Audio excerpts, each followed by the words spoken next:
Que la paix soit surtout bien guidée. Avec Noël, je garde un goût amer de ces personnes qui se disent imams ou autres, qui prêchent soi-disant la bonne parole, mais qui sont là à appeler les gens aux portes de l'enfer, de manière même évidente. Comprenez? Je vous dis, des gens qui osent venir dire aux gens que il n'y a aucun mal à souhaiter bonne fête de Noël ou joyeuse fête, ou des gens par exemple qui doutent quand on leur pose la question, du moins les gens qui leur posent la question, parce que déjà poser la question c'est déjà un problème. Donc des gens qui leur posent la question, à savoir est-ce qu'on peut souhaiter joyeux Noël aux personnes qui célèbrent cela. Donc les personnes qui disent je ne sais pas ou qui doutent, là aussi il y a un problème, ça ne va pas. Donc déjà, avec ces personnes, il y a un grave problème. Que dire alors de ceux qui disent on peut leur souhaiter joyeuse fête, leur dire bonne fête, etc. C'est vraiment grave.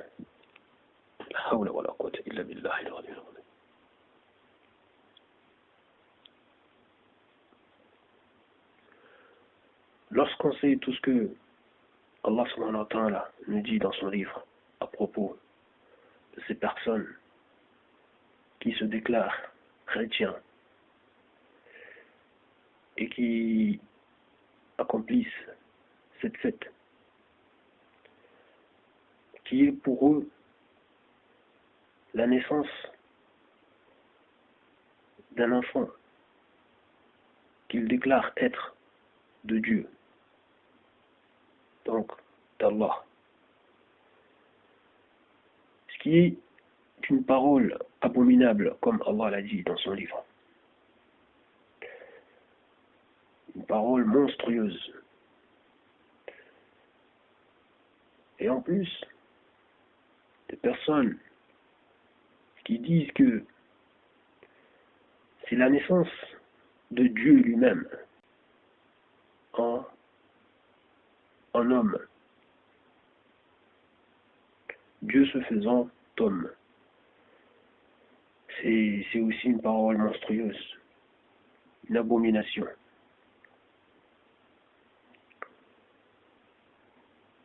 Donc, il est de manière évidente qu'on ne peut pas se dire musulman et souhaiter à ces personnes bonne fête ou leur rendre lorsque ces personnes nous souhaitent bonne fête par rapport à cette fête-là.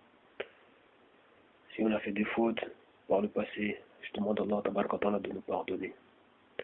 Des fautes par négligence, par exemple, on a rendu la chose alors qu'on n'aurait pas dû.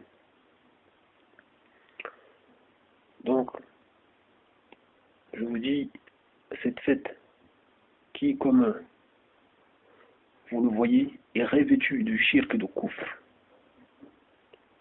Vous comprenez qu'on ne peut pas leur souhaiter bonne fête. Ça n'a pas de sens de leur souhaiter bonne fête. De manière évidente. Vous comprenez?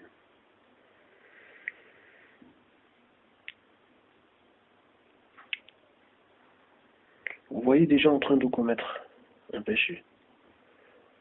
Et vous leur souhaitez bon péché. Ça n'a pas de sens.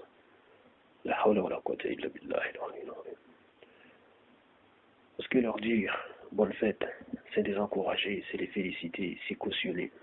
Même si au fond vous n'y croyez pas, vous ne croyez pas à ce qu'ils font, à ce qu'ils croient. Mais vous commettez quand même du kufr. Vous ouvrez délibérément au kufr. Alors que pour accomplir une telle chose, au moins il faut être sous contrainte. Que sous la contrainte, voilà, on agit de la sorte, mais au fond, on rejette ce qu'on est en train de faire, ce qu'on est en train de dire. Vous comprenez? Donc les personnes qui ont donné des avis favorables,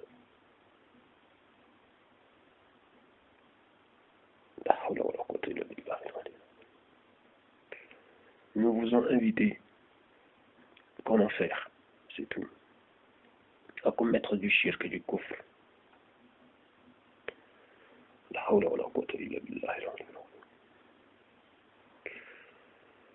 La hawla wa la quwwata illa billah. Malheureusement, ce sont ces personnes-là que beaucoup de gens suivent et écoutent. Moi, je ne demande pas qu'on me suive ou qu'on m'écoute, et juste qu'on fasse attention un peu, parce que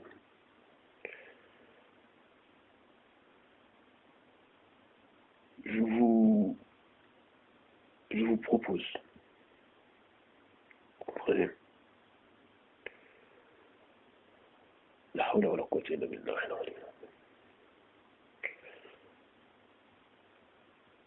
Parce que comme en plus vous avez vu ces gens-là, c'est vraiment des gens qui montrent qu'ils ne tiennent qu'à leur place, leur poste. Vous comprenez? Ce n'est pas la foi qui les intéresse. Ce n'est pas la situation des musulmans qui les intéresse. Vous comprenez? Chercher à améliorer leur... Voilà. Ce n'est pas ça qui les intéresse. C'est leur place. Il y en a même qui disent que on doit leur souhaiter à ces personnes, ceux qui accomplissent, qui célèbrent cette fête, on doit leur rendre l'appareil, parce que eux, ils nous disent bonne fête de la Eid. Et aussi, par amabilité, courtoisie, on doit leur souhaiter. Vous voyez toute la corruption qu'il y a. Parce que ces personnes oublient ce que Allah subhanahu wa ta'ala a dit en disant entraidez-vous dans l'accomplissement des bonnes œuvres et non dans la transgression et le péché.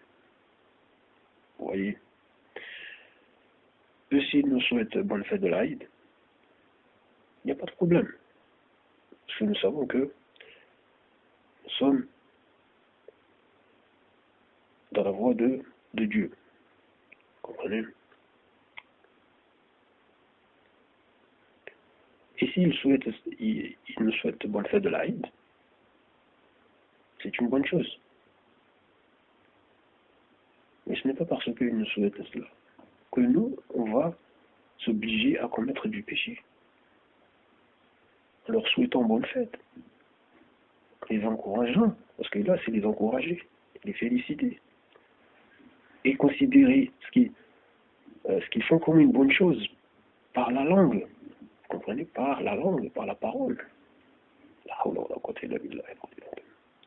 Et si même ces personnes étaient des gens sincères, ces personnes auraient pu même dire aux personnes qui leur souhaitent bonne fête, leur dire, mais vous, dans votre religion, c'est interdit. Tout ce que nous faisons et tout ce que nous déclarons à propos de Dieu, que nous lui attribuons un enfant, et nous disons même que l'enfant c'est Dieu, toutes ces choses-là vous sont interdites. Alors pourquoi vous nous souhaitez bonne fête? Ça n'a pas de sens. Mais non, ces gens ne regardent que leur... Voilà. C'est juste, ces gens sont ouverts d'esprit, c'est le partage, c'est... Il y a même une personne qui m'avait dit que c'est une occasion pour les gens de se réunir, donc c'est une bonne chose. Je dis là, Si les gens sont en train d'accomplir une mauvaise chose, le plus important c'est qu'ils arrivent à se réunir. Peu importe ce qu'ils sont en train d'accomplir, mais ça n'a pas de sens. Vous comprenez? Ça n'a pas de sens. La hawla wa la quwwata illa billahi al-aliyyil azim. La passion. Les gens ne réfléchissent plus. Vous comprenez? Donc je vous disais que même hésiter, même se poser la question, se dire est-ce qu'on peut leur souhaiter, ça n'a pas de sens. C'est du coup, ça veut dire que vous n'avez pas compris l'islam, vous n'avez pas compris votre religion, vous n'avez pas lu le Coran. Parce que si vous l'aviez lu, vous ne diriez pas tout ça.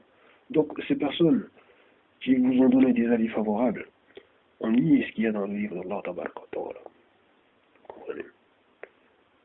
On lit l'islam, ce qu'est l'islam. Et aussi pour finir, toujours dans le même lancé à peu près, Inch'Allah, vous avez par exemple, vous savez déjà que Allah subhanahu wa ta'ala nous interdit de demander pardon aux personnes, pour les personnes, je dirais, pour les personnes mécréantes de leur vivant déjà. On n'a pas le droit de demander pardon pour ces personnes, déjà de leur vivant. Et quand ces personnes sont mortes, là non plus, vu que là, leurs livres sont fermés, vous comprenez, ces personnes sont mortes dans cette voie-là, ça n'a pas de sens d'aller dire repose en paix. Parce que dire ça, c'est nier tout ce que Allah subhanahu wa ta'ala dit dans son livre à propos de ces personnes. Ce qu'il y a, ce que Allah réserve à ces personnes, vous comprenez? Après leur mort, vous comprenez? C'est nier la promesse d'Allah tabaraka wa ta'ala. Ce que Allah a préparé pour ces personnes, après leur mort. Venir dire repose en paix, c'est nier tout ça. C'est nier ce qu'il y a dans le livre d'Allah tabaraka wa ta'ala. Vous comprenez? Donc il faut faire attention, ne dites pas cela. Vaut mieux vous taire, avant qu'on vous ait contraint physiquement à le faire. Vous comprenez?